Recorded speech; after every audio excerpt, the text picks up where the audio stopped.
दे बसंती चोला था भगत सिंह ने बोला, जब भड़का क्रांति का शोला, आसन दुश्मन का टोला। आजादी के निशानी हो,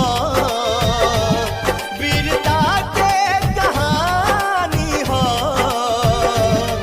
जन जन में जगा दे इनकलाब के नारा, ऐसन आपन तिरंगा प्यारा।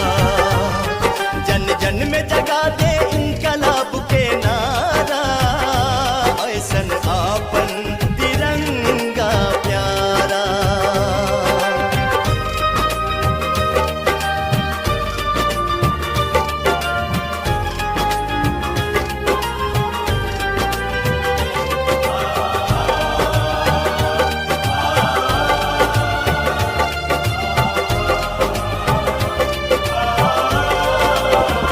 शहीदन के कुर्बानी केसरिया याद दिलावे, रहे कायम हरियाली, हरा रंग सबके सिखावे।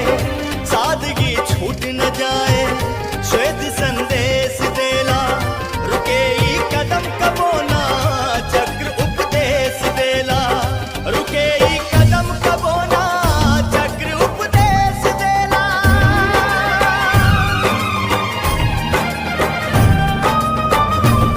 ई प्रतीक आजादी के, त्याग शेखर गांधी के, हर हिंदुस्तानी के अखियन के तारा, ऐसन आपन तिरंगा प्यारा।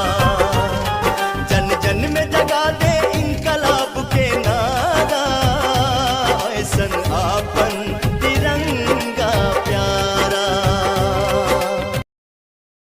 जन जन में जगा दे